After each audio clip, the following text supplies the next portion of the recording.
সেনাবাহিনীর মধ্যে নাকি বিদ্রোহের চেষ্টা করা হয়েছিল, দমন করা গেছে। আমি বলি, আবার বিদ্রোহ করবার মতো মানুষ ভেতরে আছে? থাকতে তো পারেই। 15 বছর ধরে শাসন করে ওই আওয়ামী সরকার যেখানে সেখানে অযোগ্য অপদার্থ লোককে ক্ষমতার জায়গায় বসিয়ে রেখেছে।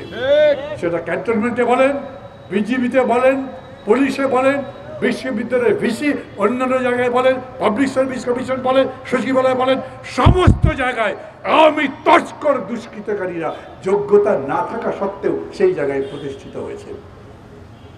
ওদেরকে একটা একটা করে যেরকম নিড়ানি দিয়ে গাছ বাঁচান, ওই রকম করে নিড়ানি দিয়ে আমাদের দেশ এবং গণতন্ত্রকে বাঁচাতে হবে।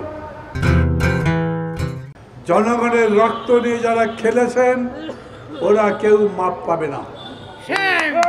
জনগণের সম্পত্তি যারা দখল করেছেন তারা কেউ মাপ পাবেন না।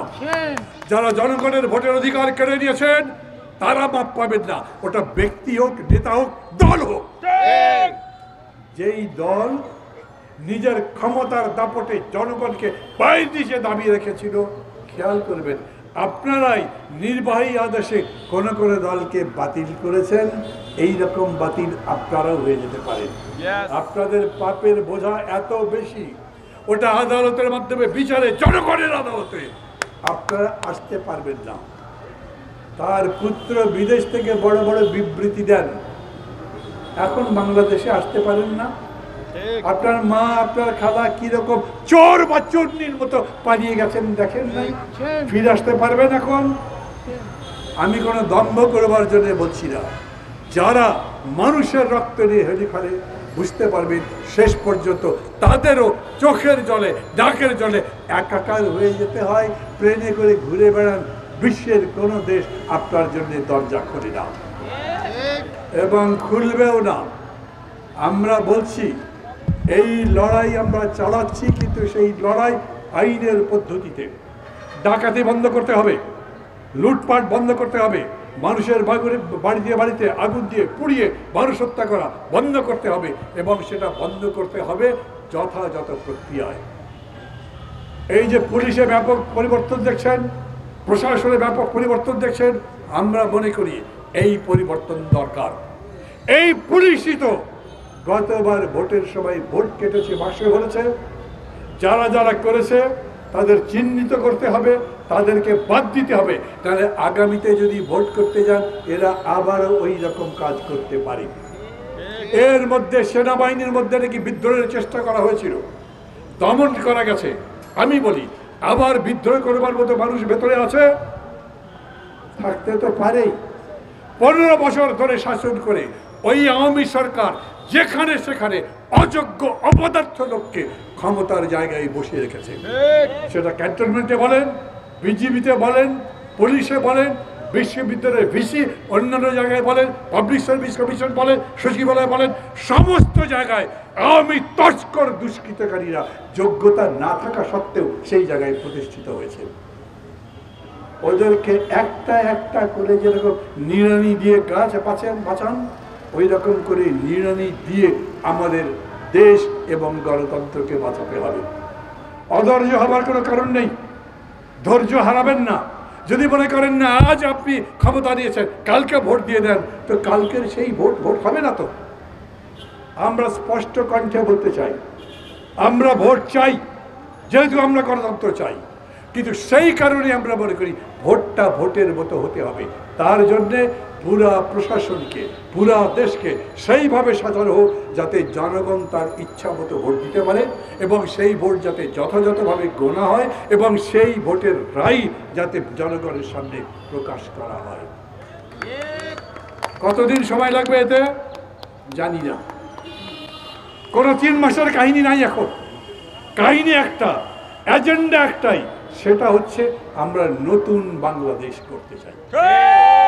এই নতুন বাংলাদেশ গড়বার জন্য যা করা দরকার তাই করা হোক। প্রধান সেনাপতি বলেছেন আজ রাত 8টায় তারা শপথ নিতে পারেন।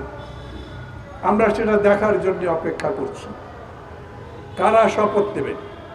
তাদের উদ্দেশ্যে আমাদের সহস্র অভিবাদন, কৃতজ্ঞতা, সহযোগিতা।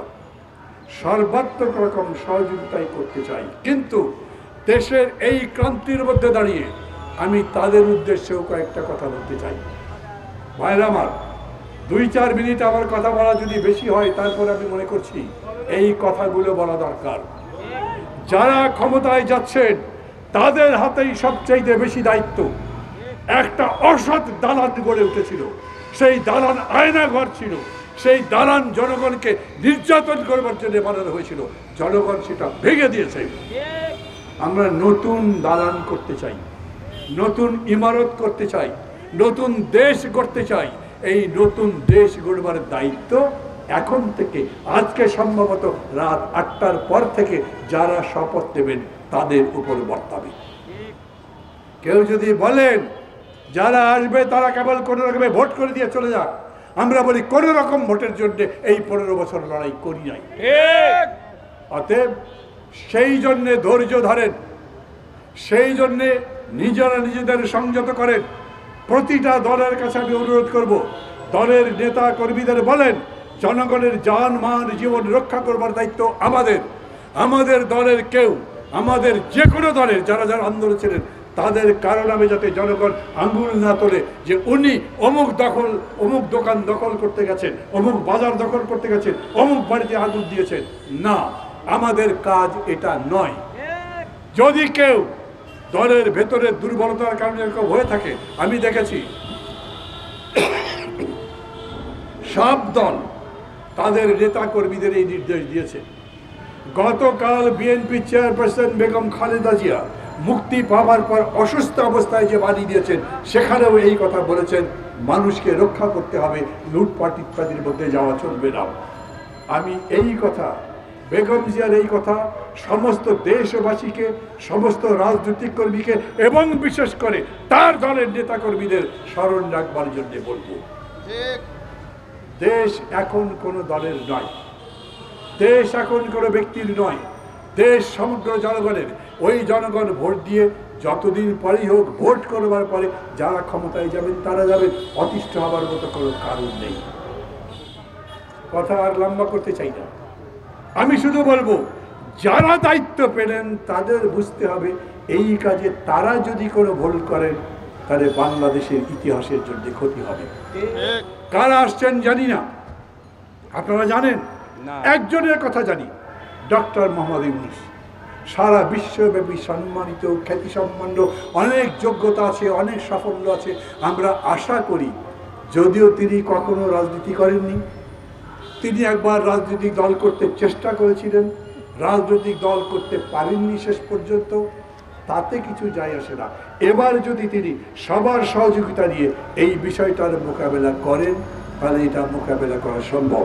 কিন্তু মনে করবেন, মনে রাখবেন, এই পুনর্গঠন মানে কেবল অর্থনীতির পুনর্গঠন নয়, এই সামগ্রিক বিষয়টা হলো রাজনীতির বিষয়।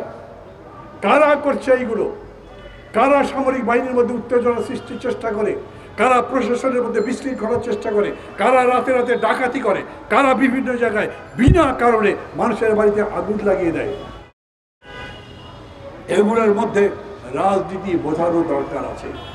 আমি নতুন যে সরকারি হবে তাদের জন্য সমস্ত রকম শুভেচ্ছা জানিয়ে বলতে চাই, আবার বলি, আপনাদের উপর নির্ভর করছে সেই সিঁড়ি তৈরি করবার দায়িত্ব, যেই সিঁড়ির উপরে পা দিয়ে এই দেশের জনগণ একটা সুন্দর বাংলাদেশ গড়বে, নতুন বাংলাদেশ গড়বে, একটা সুস্থ নির্বাচন করবে। এই দায়িত্বে আপনাদের যদি কখনো মনে হয় যে আমি এটা বুঝতে পারছি না, পরামর্শ দরকার, সহযোগিতা দরকার, আমরা সবাই বলেছি আমরা আপনাদের সহযোগিতা করতে রাজি আছি।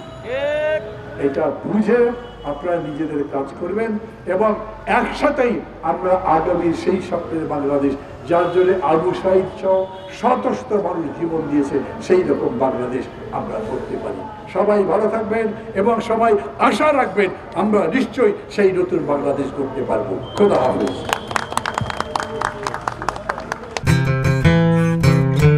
পহেলা জানুয়ারি 2024 চেঞ্জ টিভি পা রেখেছে সুরভিত 6 বছরে। সবার প্রতি নিরন্তর শুভেচ্ছা। চেঞ্জ টিভি প্রতিষ্ঠা বার্ষিকীতে আমরা এদেরকে ধন্যবাদ জানাই, চেঞ্জ টিভিকে উত্তরোত্তর সাফল্য কামনা করি। আর সাথে সাথে আমরা বিশেষ করে এদেরকে অনুরোধ করব যেন তারা দেশের পক্ষে এবং বাংলাদেশের জনগণের পক্ষে, ইসলামের পক্ষে, হকের পক্ষে, সত্যের পক্ষে তারা যেন সুন্দর পরিবেশন করতে পারে এই আশাবাদ ব্যক্ত করি। চেঞ্জ টিভিকে আমি তো মেলা দিয়ে ধরে দেখছি। চেঞ্জ টিভি যতদূর সম্ভব বস্তুনিষ্ঠতার সাথে কাজ করছে এবং এই জন্য চেঞ্জ টিভির ভিউ আরও অনেক বেড়েছে, অনেক। আমি নিজে যে অনেকগুলো সভা করে মানে এখানে ইন্টারভিউ করেছি, কোনো কোনো ক্ষেত্রে আমি দেখেছি মিলিয়নের মতো হয়েছে ভিউ, মানে অন্য কোনো জায়গায় এত হয় নাই। আমি মনে করি চেঞ্জ টিভি ভালো কাজ করছে, প্রচণ্ড চাপ আছে, তার মধ্যেও চেঞ্জ টিভি যদি তাদের এই নিষ্ঠতা রাখতে পারে তাহলে এটা আরও ভালো করবে। আমি তাদের সাফল্য কামনা করি।